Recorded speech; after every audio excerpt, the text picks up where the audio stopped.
Welcome to the Vol Bros. My name is Ruston. This is not my brother Evan. This is Reed Carringer, and we are very thankful that he is with us tonight. Evan will not be with us tonight. He is apparently representing the United States doing some kind of a negotiation in Greenland. So we'll just see how that goes. We are very thankful to be sponsored by the Ottawa Club. If you have an opportunity to go see the Ottawa Club, check in with them, take a tour, tell them we sent you. We'd appreciate that greatly. We're also very thankful to be representing the University of Tennessee on the Believe Network. So, Reed, there's just a little bit going on in Knoxville the last few days. And really not in Knoxville, all over the Southeast, but involving Knoxville. So let's start with baseball. So your thoughts on Hoover? What did you see that you liked? What stood out to you? What are you kind of like? That could have been better. Well, first couple games, obviously, right? Those were nice, and we I think we all felt like maybe that's the Tennessee baseball team getting its groove back. I was worried. I can cite the sources of my text thread with my buddy Ryan. He said, "Well, how do you feel about Vanderbilt Saturday?" And I said I would feel better about it if we weren't off on Friday, just because I thought the team was on a roll. You know how it goes, Rustin. When you're hitting the ball, when you're playing well, you want to keep playing, right? Yep. And conversely, if you're not playing well, you want to get off that field and take a couple days off. So I don't care if your arms are burned or you're tired or anything. If you're on a roll, I want you on the field. So not making excuses at all, but I was kind of worried that maybe that Friday off was going to kill Tennessee's momentum that we thought they were building, and it did. But, again, I think you saw signs there of the Tennessee team we saw earlier in the year. And then we didn't see any signs of that team on Saturday. So it's kind of Jekyll and Hyde with this team. And that's not a great spot to be headed into true postseason play. But would you be surprised if Tennessee made it back to the College World Series? I would not. Would you be surprised if they got bounced in the regionals? I would not. That's kind of where I am with this team at this point. Yeah. I was glad to see. I think my biggest takeaway from Hoover was A.J. Russell throwing over 75 pitches. I was glad to see that. To me, that said he's going to be the Game 3 starter in the regional, and he's going to be the Game 3 starter in Super Regional. And nothing against Tegan Coons, but the moment's too big for him right now. Like he needs to throw an inning or two of relief. He does not need to be the Sunday guy or the Game 3 guy, whatever you want to call it. He's going to have a huge future. He's going to be a big time prospect, but it's just not there yet. So let's check out a few comments here. I Bleed Orange was anxious to get started tonight. He was on at 7:00 waiting on us, 2 hours early. So kudos to you for being up, ready to go. Elijah, good to see you. Knoxville Regional, yes, tonight. And I was kind of I've been watching everybody predicting this, and I was like, if it happens, great. I was a little surprised at some of the rumors I'm hearing coming out that we may be as high as a 14 or a 13 seed. I still just don't see us in that slot. But if that's true, okay. But what probably stuck out to me more than anything, though, is there's 16 regionals. 8 of them are SEC schools. And, obviously they took RPI and strength of schedule strongly into consideration, because when I look at that list of who the 16 regionals are, West Virginia got left out. Southern Miss got left out. No, I'm sorry. Southern Miss got one. Who was the other one? There's 2 that got shunned. West Virginia, and there was somebody else that got bumped. I'll have to pull up the top 25. I can't remember who it was. I was a little also surprised to see UCLA get a regional because their strength of schedule and RPI was awful. So that was interesting. Anything jump out at you there in those 16 teams? Yeah, we've got Georgia, Auburn, Texas, LSU, North Carolina, Clemson, Coastal Carolina, Oregon State, Oregon, Arkansas, Southern Miss, Tennessee, UCLA, like you said, Vandy, Ole Miss, Florida State. Yeah, Tennessee looked like, 2 weeks ago that didn't even know if Tennessee would be hosting a regional, right? It looked Yeah. like. So I've showed enough signs here late. To your point, though, about the SEC, Ruston, and SEC baseball has been like this for we've had dominant SEC football. What did SEC basketball just do in the NCAA tournament? Yeah. Set a record for bids, set a record for teams in the Sweet 16, I believe, and they won the national championship, although we're not going to mention which team that was. I just think if you look around the conference, and, if you look around the conference, there's not a stronger conference across the board, and maybe in my lifetime right now. If you talk about baseball, football, basketball, I know we're going to get to softball here coming up, women's basketball. It's track and field also, deep in track and field. This conference right now is just on a tear. Not a surprise to see so many SEC teams hosting regional sites. So that's probably my biggest takeaway. Obviously glad that we get some postseason baseball in Knoxville a year after winning the national championship. And again, I don't think it's wise to count this team out. Your point about AJ Russell looking like himself more, throwing more of what we expected, takes a long time to get back from that. It really does. Yeah. And I like Coons as well. I mean, he gives you somebody who, if you get in trouble, can stretch you out a little bit, give you some innings, or give you a couple of potential shutdown innings in a game where you need him. Like where Tennessee is right now, the nice thing, hopefully, about the tournament is you're not going to get those gaps between games. Maybe Tennessee can get hot and carry some momentum. It was Georgia Tech that I was thinking of. The two that got snubbed were West Virginia and Georgia Tech. West Virginia, I kind of understood. Georgia Tech was the one that surprised me because their RPI and their strength of schedule are better than UCLA. So that was interesting. We've talked about on the show, Rustin, about how the NCAA tournament, seeds, picks teams, and it's like they're throwing darts at a map every year. It feels like when it comes down to like 10 teams or so. Baseball is even more confusing to me for how they seed teams, how they pick teams. And I don't know if it's because you have so many polls or it's because people don't watch. There's so many games. The fewer people on the committee actually watch the games. But it's always a crapshoot, I feel like, with baseball, and more so than basketball, which I feel like is already a crapshoot.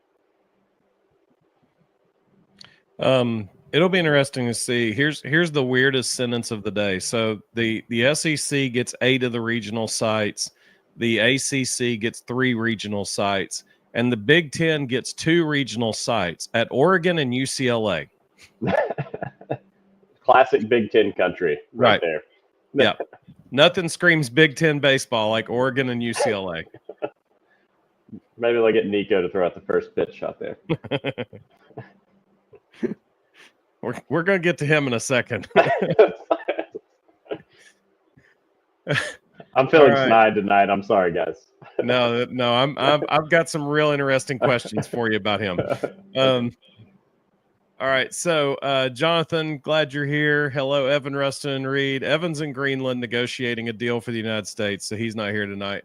What a win today by the Lady Vols and the Base Vols getting to host a regional. I'd say it's a great day to be a Vol. I'll tell you what, we'll get to softball in a second, but man, Carlin Pickens on the weekend, she was lights out. When she had to be. When she had to be as well. Yeah, with the back against the wall. Jonathan, great advice. Remember, hit like and subscribe. Tell your mom and them about the Vol Bros. Mississippi Vol, good evening. Looking forward to what you guys have for us. We will try. John said he's glad you're here. Apparently we suck. He needs you here. He said you had good perspective. Our perspectives are terrible. Mississippi Vol said, good evening. Glad you're here. Base Vols are hosting. Lady Vols going to the World Series. It's a great day. It is. Rhonda says, good evening. Glad y'all are here. Good to see you, Audrey. Jonathan decided to kill the vibe. That game against Vandy was hard to watch. Yes, it was. I've never seen a team hit so many line drive singles up the middle in one game in my life. It's unbelievable. I was fortunately, I guess now looking back, spared from watching that game live. I was really excited because it got bumped up from the afternoon where I had a time slot picked out on purpose to watch this game. And then it got bumped to 11 and I had a job and I couldn't watch it and pulled back into the house and my neighbors all were sitting down there watching it in the barn on a big TV outside and said, buddy, be glad you weren't here. And I caught up on what happened and thought, goodness gracious. Yeah, I'm glad I missed that. Ooh. It was easier amazing when you can watch the condensed lowlights, in Yeah. 5 minutes. It's easier to stomach than if you watch it live. It was amazing. I've never seen a team hit so many line drive singles up the middle in my life. Like they were it's just one after the other. It was incredible. John said baseball's not consistent enough. I don't know that it was a consistency issue so much as we just don't have 3 starting pitchers. I think our first 2 are quality. If we can get AJ Russell in that 3 slot, I think we'll be okay. I love Phillips as an arm. I don't think I've talked about it, but y'all have too. Just the ability to keep runners from advancing is obviously a weakness, but that guy's going places long term with his stuff and his arm.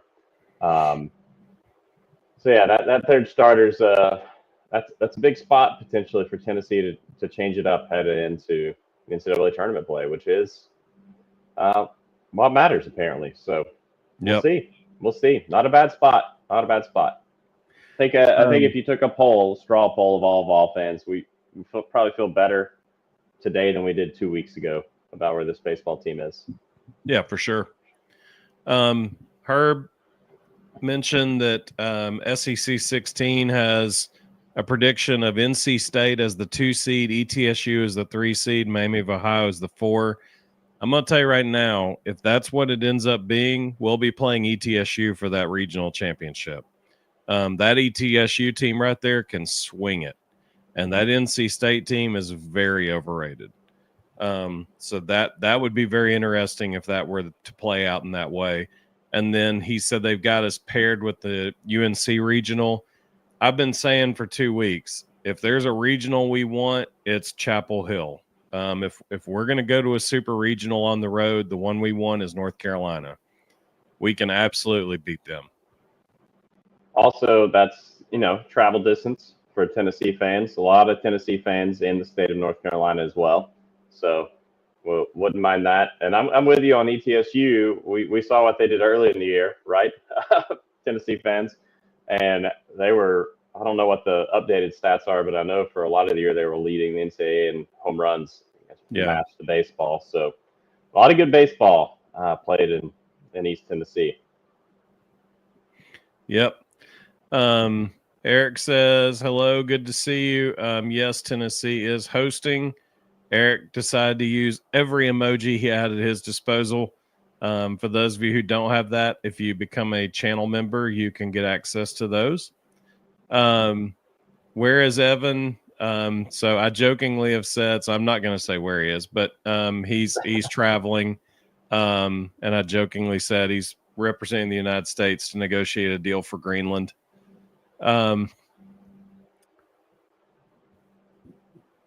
Mr. Osborne, good to see you. He's already throwing Evan's catchphrase out there since Evan's not here. I promise I can say it too. We'll make it work.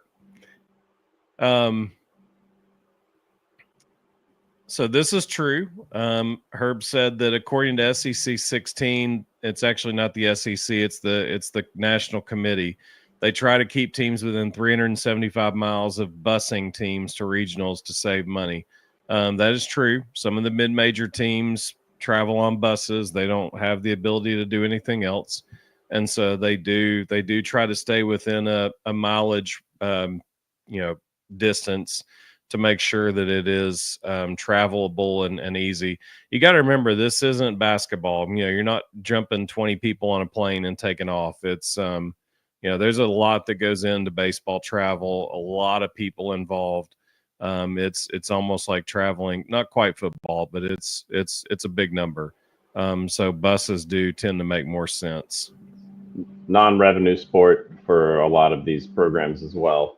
Yep. Most of these programs. So that does make sense. Yeah. Rhonda said, "Did you see the post-game interview with the player from Vandy? Made a comment about recruiting." I saw a write-up of it after it. I didn't see it when he said it. Did you see it, Reed? I didn't see it live. No, I don't. I wish we could pull that up because I don't know. I think as a former recovering and sometimes still part-time journalist, context matters, tone matters. The words that you say. I had a boss who told me back when I was in the communication business and he stole it from someone, so I'm not going to attribute it correctly, but communication isn't what's said, it's what's heard. So I don't know what was heard during that interview because you could take a 2 or 3 sentences and take them out of context or make them say something different. But I didn't see it. Rhonda, if you want to shed any light in the comments, feel free to. But so if that's a chippy rivalry. Yeah. That series in Knoxville was pretty chippy. I had a lot of friends texting me that they would go to war for Tennessee baseball that weekend. So not surprised if it got taken sideways a little bit. If what I read was accurate, the quote was essentially, if you're a recruit trying to pick between Tennessee and Vanderbilt, Vanderbilt's obviously the choice. I mean, that's the paraphrased version, but that's essentially what he said. Again, I don't know what the context was. I don't know of a context where that paragraph or that phrase could come out okay. Like it was definitely a recruiting pitch to everybody who was paying attention. So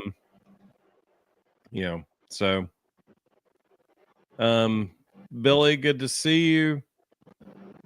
Carl, thank you. He said he wasn't confident for a regional. We weren't either. We've been saying for a week it was a coin toss. I really thought Georgia Tech was in the mix. I was very surprised to see them get snubbed. Jonathan is not over the Vanderbilt game. He is going to continue to talk about it. He said the Vandy game was a death by 1,000 paper cuts type of game. It was rough to watch. I would rather, a team hit 3 or 4 grand slams on me than just line it up the middle, personally. So Elijah has an interesting take here, and the past history of the NCAA would tell you that he may be right. He said, "I feel like we're going to be paired with FSU for the storylines." Here's the only problem with that.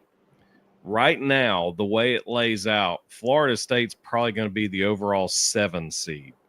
So the only way we could get paired with them is if we are the 11 seed, 5, 12, 6, 11, 17, 10 seed. So we'd have to be all the way up at the 10 seed in order to be paired against Florida State. I don't see that happening. So, I think North Carolina is the logical one.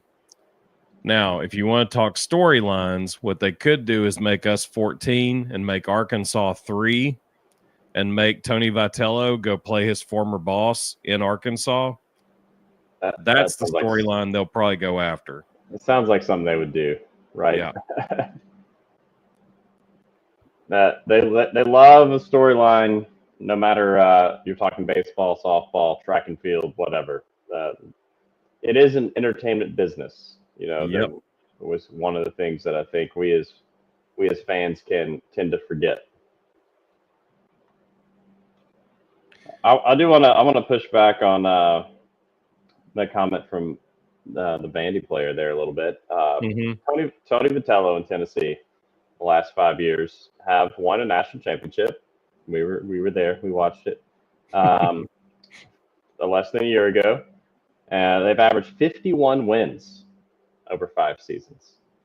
Tim Corbin and the Vanderbilt Commodores have averaged a respectable 42 wins over the last 5 seasons. So if you want to win 9 more games a season, maybe you want to come to Tennessee if I'm just looking at the numbers, or win a national championship. But, whatever. Bobby said, I'm excited to see us host a regional with an in-state school as well. Well, it's not a done deal yet. Those are just people's predictions. Would have been better with Tennessee Tech in it as well. Again, you never know. You may see Tennessee Tech in there somehow.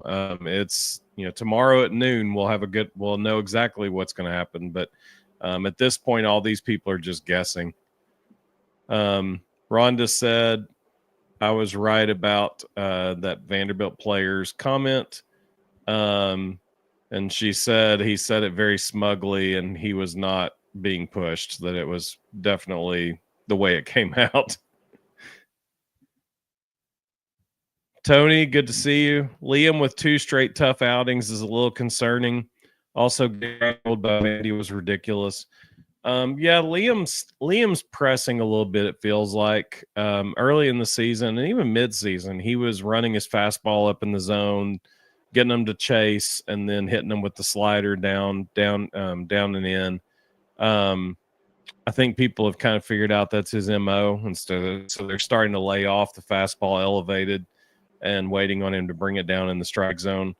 The one thing, though, about the regional, it's a true reset because, in the conference teams have scouts watching every little thing. They have analytics on every little player.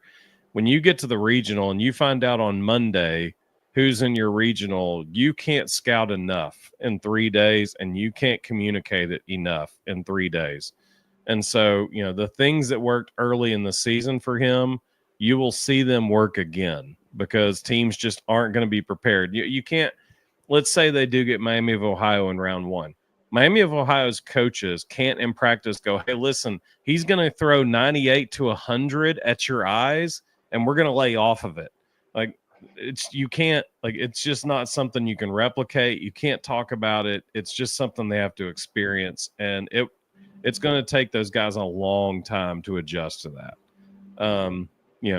When his second pitch, when he hit 100 on his second pitch the other day, I was like, yeah, he's feeling good. It may not be great. His stuff may not be perfect, but he's feeling it. I think, I'm not worried about him coming up, in the regional for a lot of those things you said. And also, how many of those teams have faced an arm like Tennessee's going to throw at him in Doyle, but also Phillips has great stuff. If you look at all the proposed mock drafts and stuff for baseball, if you pay any attention to that, Tennessee's got some of the best arms out there in baseball. If you've watched Tennessee pitch this year, I feel good about, especially being at home. I think this team can feed off that home crowd a little bit. I know that they've lost a bunch of series in a row, but it's a reset for the team. I don't think talent is an issue with this team getting out of the regional. I really don't. I think it's going to be execution. It's going to be mentality, mindset, all those intangibles. Once you get to this point in college sports at all, the margin is so small, as we know. But Tennessee's definitely going in feeling good at home in a regional the year after winning a national championship and looking like, before taking a day off, they were getting some of that swagger back as well. Yep, absolutely. Jonathan said, I don't really like the prediction of ETSU in the regional. I believe we'll beat them this time, but my Battervall syndrome flares up when I see them after they beat us this year. Yeah, you got to keep in mind that was a midweek game. Those are glorified scrimmages. It's a little different when they're facing your best arms. But I'm not going to take anything away from them. They swing the bat very, very well. You know, when we played them, I was just pulling it up. When we played them in the midweek, we threw 1, 2, 3, 4, 5, 6, 7, 8, 9 relief pitchers, 1 inning each. So not really an accurate game. Would be willing to bet the mortgage that will not happen in the regional. No. Audrey, Vanderbilt first baseman, Riley Nelson. We don't like those guys. They don't like us. I think it's the best rivalry in college baseball right now. I actually appreciated that quote. And here's the rest of it. If you're a young kid getting recruited by both of these schools, I think you know which school you should choose. Yeah. I wish he had stopped after the first sentence or first 2 sentences, because I actually really liked that quote. It was cool. It was cool to hear him verbalize what everybody was already thinking. I will say Riley Nelson is a really fun interview, and he's a fiery guy. I talked about this Thursday night. Reed, did you see him in the mid-game interviews? Yeah. Did you see him talking about Vanderbilt versus JUCO? Yeah. So, well, for those also, go ahead. No, finish that point, and then I want to go back to what Audrey was saying. For those of you who missed it, all through the SEC tournament, they had players mic'd up while they were warming up, and they had Riley Nelson mic'd up, and Todd Walker asked him, how does it feel to be out of school and just playing baseball and not having to go to class? And he said, well, it's like I'm back at JUCO. And he said, what do you mean? He goes, well, I'm at Vanderbilt. I have to go to class now. I never went to class when I was at JUCO. and then he followed it up with, let's be honest, boys, if it wasn't for baseball, I'm not getting accepted at Vanderbilt. That's true. Yeah. And the whole booth erupted. Like, he had them all rolling. And that's it too. Like, the roles are reversed here. We're happy with the Tennessee guys saying that, we are. Like, you want your college sports. They're college kids. They're young. We want our college sports to show their college athletes to show their personalities. We want them to be fiery. We want them to be their team versus the world, Yep. So I don't have a problem with it. Like I said, if you want to win 9 more games a year, you can come to Tennessee. But it's I don't have a problem with it. I like it when guys are not robots. It's one of the things I love about college athletics is I feel like when you get to the pros, everything's so polished and everybody's been coached so much and they've done it so many times. You don't get a lot of real until you get into postseason play sometimes, or championship play. And that's one of the things I loved about covering college athletics for almost a decade was I feel like you got a great representation of who these kids are. And, obviously not a Vanderbilt fan. Got the Vols gear on, all of that. But I think anybody would be happy to have that kid saying things about his program, unless you're an opposing team. Absolutely. Jonathan said storylines make the NCAA a lot of money. Of course they do. Audrey made sure to let Riley Nelson know that the answer was Vol baseball. Rebel Jew. See, I told you to leave the guitars. They were appreciated. Rebel Jew said, Reed seems like a man after my own heart, Vol fan and fellow musician. Yeah, I've got a music room in the house, but these are newly acquired gear over here that I'm sorting through. So tried to move them off the couch and didn't really have a spot for them. So there you go. And Audrey added to it that you also make amazing pizza. A little bit of I'm decent at many things, a master of none. And Rebel Jew is now recruiting you to build a band. Well, where do you live? He said, I'm a guitarist and vocalist. There's a band named Alabama. Now we need Tennessee. That's fair.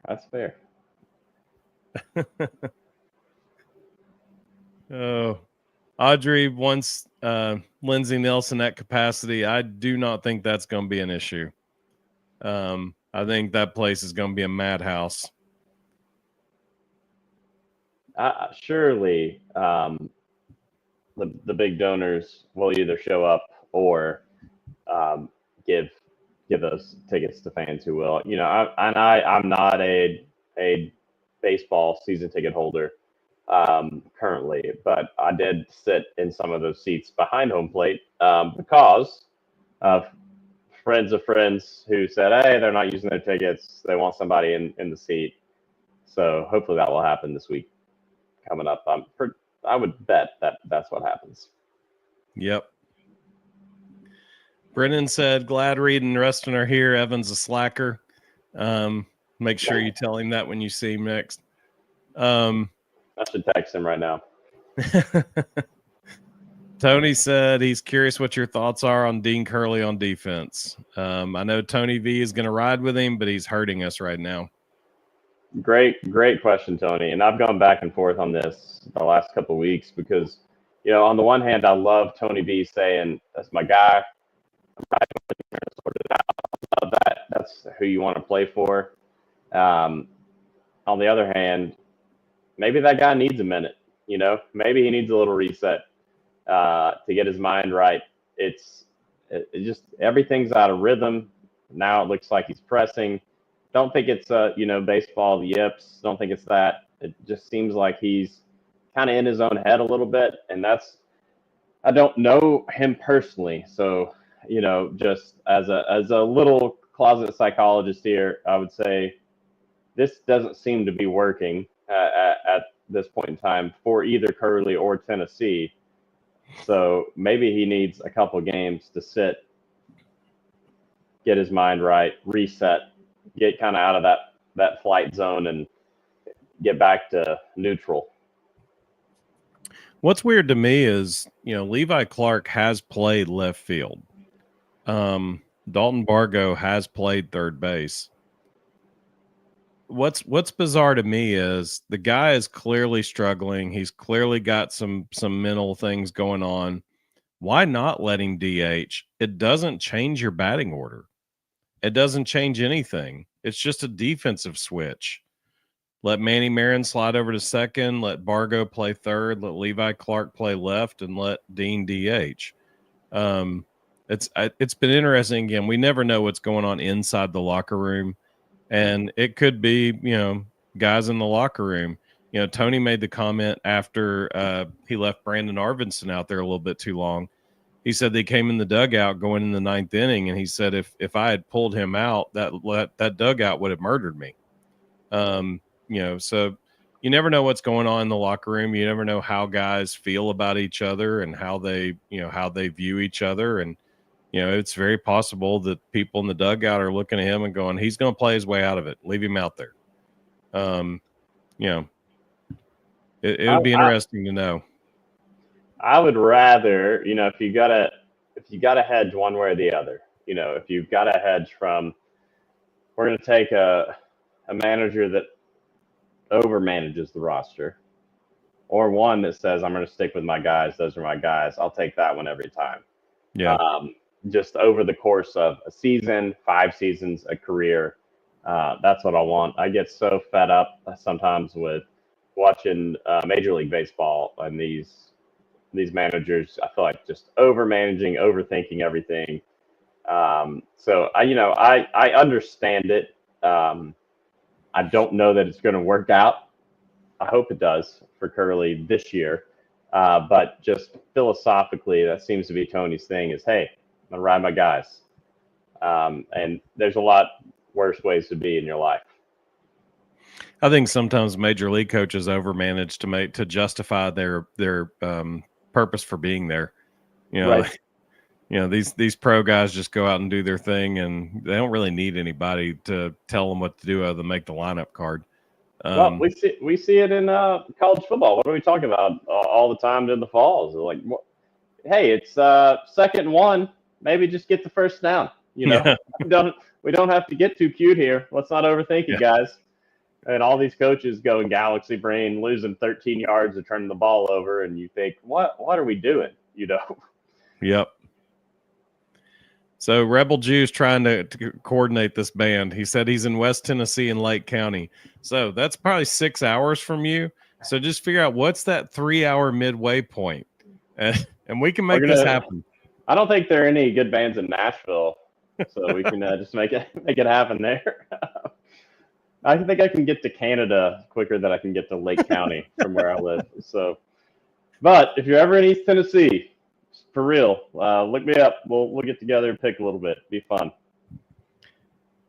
Jonathan, you are correct. It was awesome to see Carlin Pickens break her own record at 79.4. I believe she'll break 80 either this year or next season. Just to put that in perspective for people, 79.4 on a softball pitching rubber is equivalent to a baseball being thrown 111 miles per hour.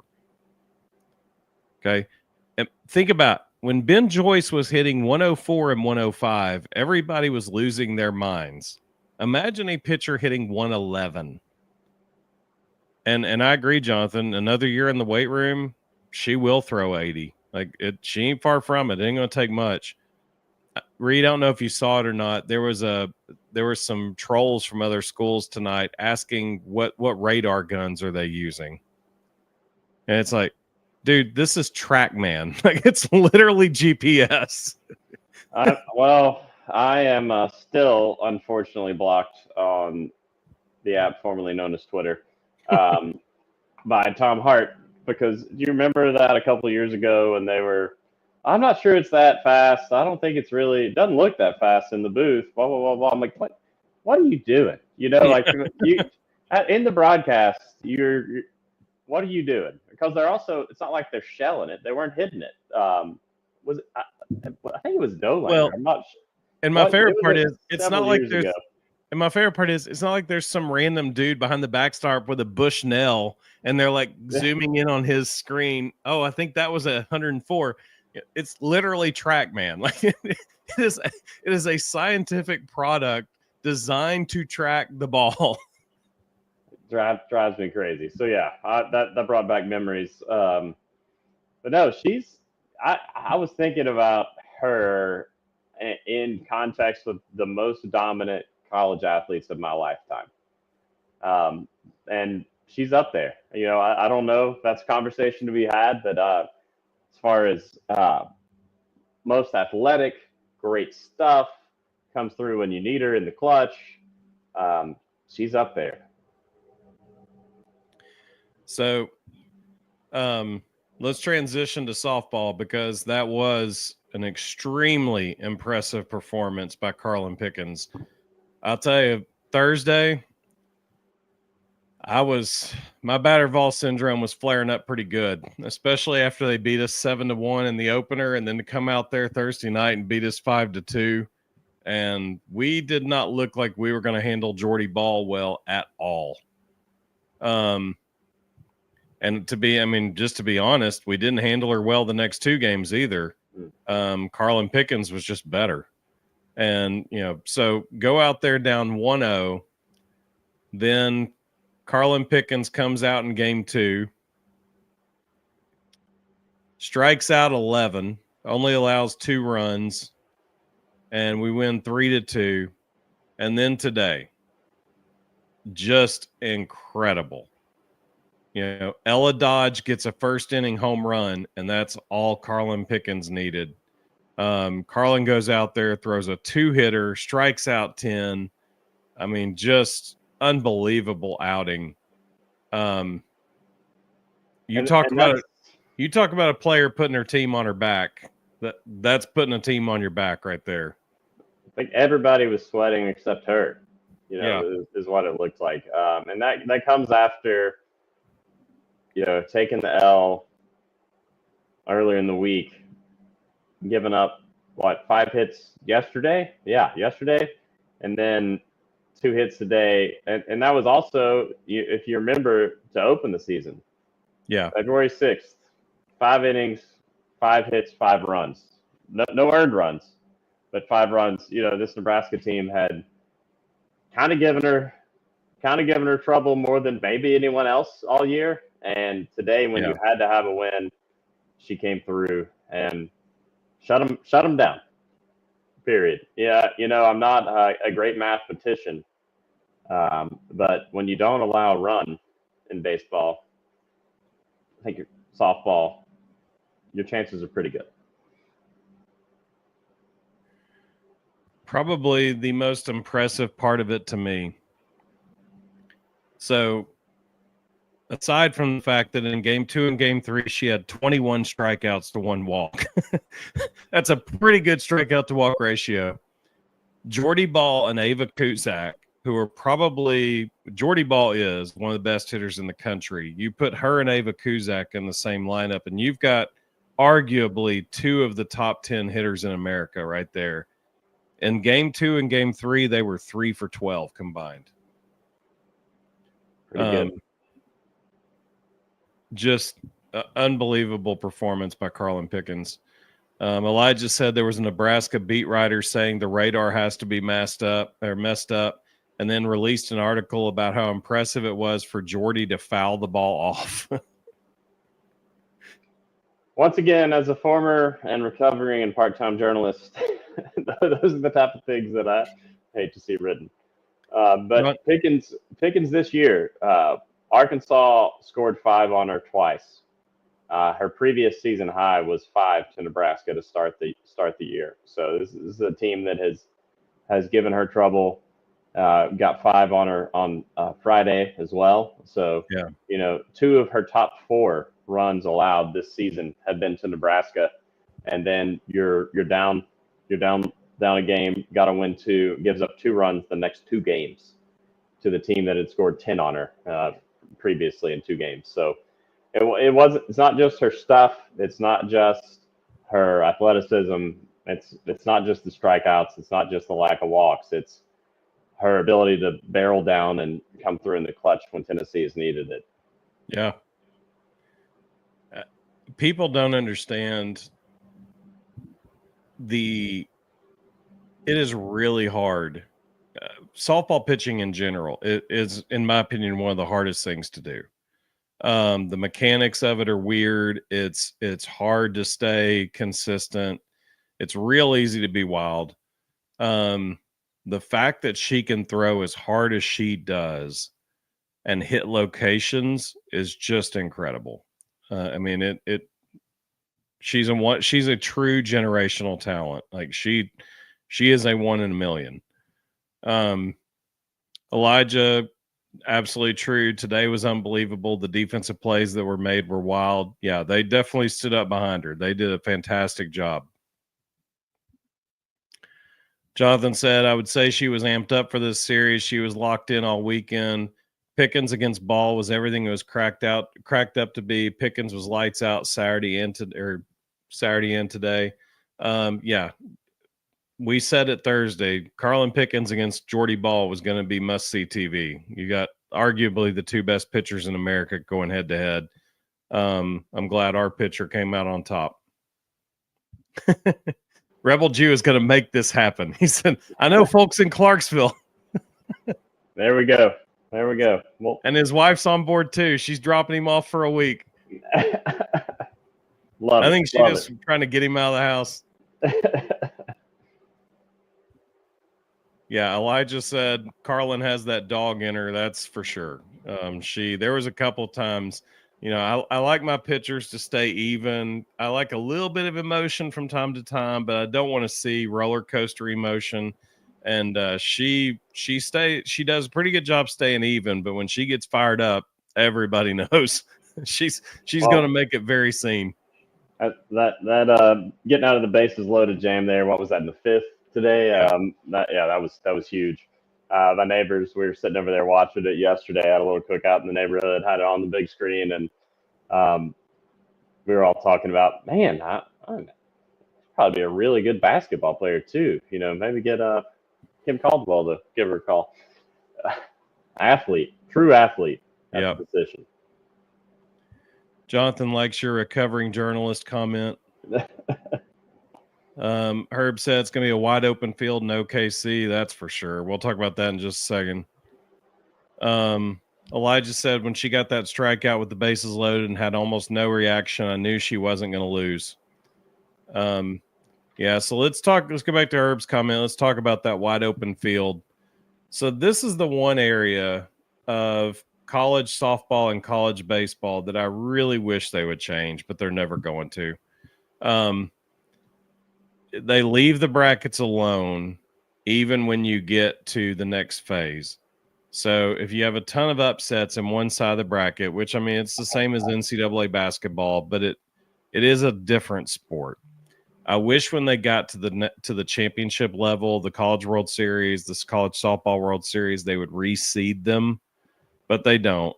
And this is one of those years where it's just really messed up. The 4 best teams of the 8 that are going are on the same side of the bracket. So on the top half of the bracket, you've got Florida and Texas, Tennessee and Oklahoma, the 4 best teams there. On the bottom half of the bracket, you have number 12 Texas Tech, unranked Ole Miss, number 16 Oregon, and number 9 UCLA. So on the top half of the bracket, you have seeds 2, 3, 6, and 7. And on the bottom half of the bracket, you've got 9, 12, 16, and unranked. So a lot easier path for that one half for sure. Yeah. So and that's that unfortunately has been sort of the MO of the NCAA across sports, right? They don't reseed it. It is what it is. We've seen it in football now with the expanded playoff. We've seen it in baseball, softball, NCAA tournament basketball. It's not like you get in the NFL where the highest remaining seed plays the lowest remaining seed, or same thing in NBA playoffs as well, that are going on right now. So I don't know if the NCAA will catch up to that or not in our lifetime, because they're pretty slow moving, but maybe. Yeah. So the Lady Vols play Oklahoma Thursday at 2:30 on ESPN. So if you're feeling a virus coming on, it needs to come on around early morning Thursday, so you can call in sick to work, and make sure you're home in plenty of time to watch the Lady Vols at 2:30 on ESPN. It's going to be that top half of that bracket. It's going to be a war. Whoever survives it, like you have to think whoever comes out of that top half is going to win the whole thing, because they're going to go through a gauntlet. The winner of that game is Saturday at 3. If you're feeling confident. Yeah, you win Thursday at 2:30. You play Saturday at 3. If you lose Tuesday at 2:30, start again. If you lose Thursday at 2:30, you play the loser of Florida and Texas Friday night at 7. Yeah. Gotta get that first one. Yeah.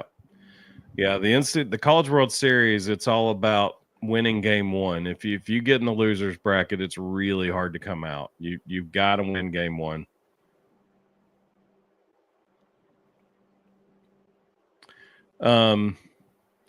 Rhonda said, "Did you see the Ole Miss Arkansas game?" Yeah, that was a wild one. That collision in right center field was one of the most awful things I've ever witnessed. I'm glad those 2 guys were okay, because that looked horrible. I was expecting stretchers and ambulances. Jonathan said, that game today had me worried. I wasn't sure 1 run was going to be enough. I remembered what happened last year in the Supers, and my BVS was fairly high all weekend waiting for the shoe to drop. I think we all were. It's anytime you're in those 1-run games, your nerves are on edge. Jonathan said, if we beat Oklahoma, I'm calling it now, we win the championship. It's fair point. It's definitely there for the taking. Whoever wins game 1, they're going to be set up for a lot of success. Got to win game 1. Pickens 2 W's, 2 wins at Oklahoma earlier this year. Yeah. 1 earned run in 5.2, 6 strikeouts.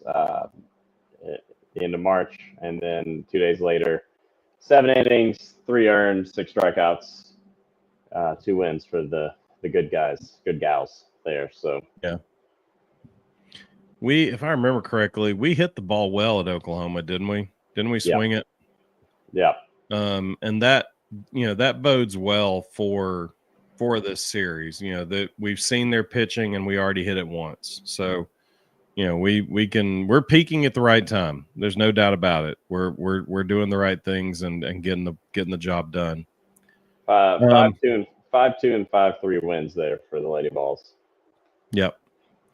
So let's transition a little bit. Last thing I want to talk about tonight, because Reed brought up Nico a little bit ago, so it's his fault. Reed has a publication coming out here pretty soon, don't you? Yeah, should be in our hands the 28th. So sometime this coming week. Memorial Day sort of, messes up the supply chain a little bit. But yeah, we got 120 plus pages of glossy fall football season preview and football time in Tennessee magazine. Coming out, it's the 38th edition. It is as many years old as I am. And at what age did your parents let you start writing for it? Man, 4, I guess 5. I started taking little, stick figures and whatnot. Yeah. I started taking pictures first, I think, in 2000, and when Casey Clausen was there and Kelly Washington. So a while, I was a teenager taking pictures. Yeah. So that sort of got me into it on a film camera for you young folk out there. Did you have to wind the backs to get the next picture ready? Yeah. Oh yeah. I do have some grays here. It's hard to see in the lighting, but I'm older than a lot of people think. So, coming out. We kind of delayed this year. Usually it's first week or two of May, kind of mid-May we get it out. The transfer portal stuff. When you're a print publication, you got to wait for till the roster is as finalized as it's going to be. So I had to get through the spring portal period, and happy with it this year. As up to date as you can get for a print publication right now. So we just gave me a lot more work with a lot of the transfer stuff there right before the orange and white game and after the orange and white game. So coming out, available for mail order if you're not in the Tennessee area on footballtime.com, and then we'll be on newsstands really across Tennessee, Southeast, first week or two of June. So be honest, when the Nico stuff hit, how much editorial work did that create? Well, okay, I did tweet this out. I write the top 25 for the magazine every year, and my kind of 2-sentence blurb on Tennessee was, to paraphrase myself, something like, the Vols need more production out of Nico Iamaleava in the passing game to return to the college football playoff this season. They have enough pieces on defense to carry that side of the ball. So I was already on the, hey, offense is going to have to get better, for Tennessee to live up to expectations and get back. So I had to rewrite that, obviously. But we probably, Nico was the shoe-in for the cover. We kind of thought, I think it's Eric Ainge and maybe Casey Clausen hold the record for the most covers for a football time in Tennessee magazine, and we thought Nico had a chance to tie it at least with 3.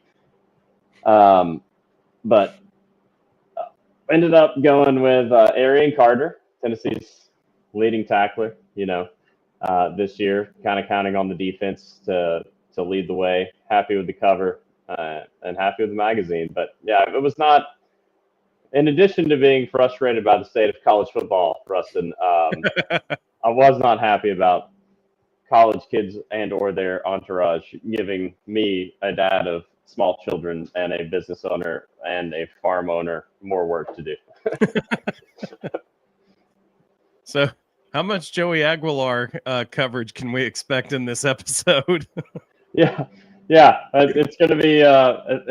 There are no pictures of him in Tennessee gear, which unless you use AI or Photoshop to make one, because that was a conversation. It's like, well, how much do we lean into this? And but there's a lot of text in there about him, and I'm sure we'll talk about him a lot more here before the season starts as well. I can't remember exactly what I said, but when all that was going down, I texted Evan. I said, I bet Reed's really pissed right now. Yeah, the rewrites are always fun. There's always a couple because I'll mention, somebody in the secondary that decides, oh, they want to go play somewhere else at the end of spring practice. So I had to do a little bit of that with some of the secondary departures in Willie Martinez secondary coaching article. But is what it is at this point. You just roll the punches. What else can you do? Yep. It's the reality of print media. That's right. So I'm curious. Jonathan asked a good question. I'm curious your thoughts here. How do you think Aguilar will do since he got to campus earlier than expected? I had this conversation. I can't remember. I was over. My grandparents started football time, and they've been doing kickoff magazines and other magazines for decades before football time started. So, kind of been a fixture in Tennessee print media for a long time, and we were over at their house for a birthday dinner for one of my kids. That's what it was. Yeah. And we were talking about this coming year. Obviously, it comes up, even though it's word for them. And hey, shout out to my grandparents who started this publication. They are in their 80s, work full time, do almost all of the work for this magazine still. My grandfather pushed Moses' yard. Not kidding you. Just real active, real life goals there. But so we're talking about the Vols at my 6-year-old's birthday dinner, and I'm not as down on Tennessee as I think maybe Vol Twitter is. A lot of Vol fans are, because I think Nico was a liability more than an asset last year in a lot of ways, and I think you've seen Heupel get a lot out of a lot of different quarterbacks, and he said something to the effect of that after the spring games, like, look, we get production out of that position, we're going to be fine, and I have the actual exact quote in the magazine for my Josh Heupel article. But I like Aguilar's film a lot. Kind of ended up deep diving once Tennessee honed in on him. And my hot take there, Jonathan, is, hey, I will take a guy that is going to complete some deep balls, but maybe turn it over a few times, than someone who's going to be indecisive and never complete a deep ball really all season. Yeah. So I think that's so key to the offense. I think him getting to campus earlier is obviously a lot better, because that was going to be a limiter. You're going to be a little bit worried about it. But, we saw Tennessee's offense have success with Hendon Hooker and Heupel's first season. So I think Heupel can get him up to speed, structure the offense accordingly. Wasn't super worried about the timing, but I do feel better, a notch, half a point, 1 point better, with Aguilar there a little bit earlier. So I agree with Reed. I think he's got a chance to be really good. I have some concerns. That's probably the one place we differ a little bit. When he's off platform, there's some mechanical issues that need to get fixed quickly, because he gets away with mistakes against mid-major DBs that he's not going to get away with in the SEC. So I want to see I'm glad he got there early, because I think the thing he has going for him is I think we're going to see a little different offense this year. I think Heupel brought in guys to alter some things they do. Seth Littrell is a true Mike Leach air raid guy. He's now an offensive analyst. He is considered one of the air raid gurus nationally. And, it's different than what Heupel does. So, I like the fact that he's brought him in. It tells me he's going to add some air raid principles, which is good for guys like Boo Carter and Staley, that they can just, rather than have to read the defense, they can just run a route and know what the route is, because we called shallow, or we called mesh, and they know how to run that route. And the other thing I'm fascinated to see is where Landry Jones fits into all of it, because they brought him in to add some pro elements. And, we heard rumors that in spring practice they were running out of the pistol some, which would play to Aguilar's skill set, because that's what Appy State ran. So I think there's going to be some wrinkles. I think there's going to be some things that are different. And getting Aguilar on campus early, not only to learn the playbook, but also to fix his mechanical issues when he's throwing on the run, I think could all be very positive. But they got to get those things fixed, because if he tries to do some of the things he did at Appy in the SEC, it's going to be a lot of turnovers. He's got to fix his technique issues. I think your point about the expanded playbook, too, and what is something that has led to Rick Barnes's success? How many decades into his career, right? He's been willing to change. And to your point, Ruston, I think you're seeing Heupel kind of make some adjustments to realizing what it takes to be a top 10 program consistently. And I expect to see some different things this year. I think he knows that offense got pretty stale last year. Yeah. We talked about it throughout the season. So I expect things to be different. One of my hopes for him, and I was trying to find the stat. There we go. Here you go. I found it. Vol QBs since Heupel took the job have led the SEC in fewest interceptions 3 straight seasons before ranking 4th last year. They've only thrown 18 interceptions over 4 years. 18 over 4 years. Yep. That's with 3 different quarterbacks playing, full seasons essentially. So that's something that seems to be Heupel, whether it's both system and mechanical, and where he was an elite college quarterback, they've been able to take care of the ball at that position. For context, Kentucky threw 17 interceptions last season. Yeah. He threw 18 over the last 4 years. So if that's his biggest weakness, I do feel like he's in the right spot to get it fixed. Well, not only is he in the right spot, he's got Josh Heupel, Joey Halsley, Seth Littrell, and Landry Jones. If you have 4 quarterback coaches, surely one of them can get you right. Right. If they can't, we just need to close up shop. To be done. I don't know many schools with 4 big-time quarterback coaches on the same staff, one of which is a former Division I head coach. Rebel Jew not only is meeting you in Clarksville, he's now creating the set list. And it's going to be and you're going to have a metal band, just so you know. I got this. Metal's not my thing normally, but I just inherited this. This thing can probably play some metal, I would think. Probably so. Get slotted headstock there. So. Yeah. Rebel Juice said, we all know how good the team is come week 3 when they play Georgia. It's at Neyland, but I think that game will determine what our season will be. It'll definitely have a bearing. I think, I can't remember who runs the account.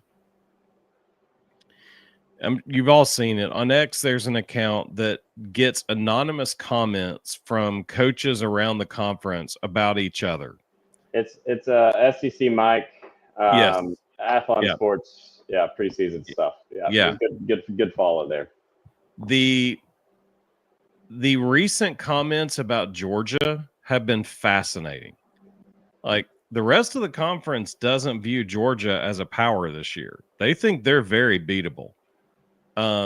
So it was interesting. And Kirby Smart's plastering that all over his locker room, but it's been interesting watching the comments. The rest of the conference thinks Georgia's very beatable. They had a down year for them, which most programs will be happy with. It is going to be interesting to see if he can he really be that Saban type sustained dominant success for 2 decades, or not, or is he the guy that finds it for 4 or 5 years and then can't keep it together? It's not. I'm not knocking him. I mean, that's anybody would take a national championship. It's but they are very few coaches that can sustain that level of success that's expected of Kirby for decades. Very few in my lifetime. I don't know that we'll see it again as until they get a handle on NIL and the transfer portal. I don't know how you can sustain it. There's too much chaos. Well, we'll see this year, right? What happens at Ohio State? What happens around the other powerhouse teams that sort of fell off with the Bamas and Georgias last year? We'll see. Yep. Well, Reed, I appreciate you being with me tonight, filling in for Evan. I think it was better without him, honestly, just me personally. But younger, better looking brother. Yeah. So real quickly before we go, tell everyone how/where they can get this year's issue of Football Time in Tennessee magazine. Yeah, I wish I had a printout of the cover. I should have prepared better to show you because I don't have a physical version of it yet. But footballtime.com, if you live outside of Tennessee, you can get it shipped to your house. Priority shipping is included. Usually gets there in a couple days. So go ahead and pre-order there. They'll start shipping out hopefully May 28th is when they're coming in. And then all around Tennessee and even parts of the Southeast, you can get them on newsstands starting second week of June, early June for sure. Evan always talks about he knows it's getting close to Father's Day because he sees Football Time in Tennessee all over the place, and it's always Father's Day gift for him and for a lot of the men in his family, or his side of the family. So if you haven't ordered yours yet, make sure you go to footballtime.com and get that ordered. And if you live in Tennessee, check out all your local grocery stores and booksellers, and I'm sure you'll be able to find it pretty easily. Reed, thank you very much for being with us tonight. We appreciate it. Appreciate all the time you always give, and I know all of our listeners appreciate it too. I enjoyed it, Ruston, and everyone tuned in. Appreciate you. Always enjoy interacting, and always enjoy all the comments coming in. So I'm sure we'll see you again soon. Just real quickly, this Thursday we will not have an episode because of all the different schedules and things, and we don't know when people are going to be playing. We expect Tennessee's actually probably going to be playing Thursday night, and so we intentionally did not plan to do a show this Thursday. So the next time we'll be live is on Sunday. We look forward to talking about College World Series, talking about the regional. I think it'll be a really fun show. Jonathan said, great show as always, Ruston and Reed. Maybe Evan will get a good deal for Greenland. Or is he holding out for more NIL money? Could be. You never know. Yeah. I hope I get an acre in Greenland for filling in. Yeah. We're like Josh Heupel. We don't ever tell you the full story. We just give you little tidbits. So you never know. Rhonda said, great show. Thank you, Rhonda. So we will not see you this Thursday. We'll probably put out a video or two during the week. But next Sunday night we'll be live again. Again, thank you all for joining us. We appreciate you. We appreciate you interacting. It's a big part of why we do this, and we love all of it. So until next Sunday, hopefully next Sunday night, we're talking about a regional win, and who knows, maybe even 2 wins at the College World Series by that point. We look forward to seeing you then, and go Vols, baby.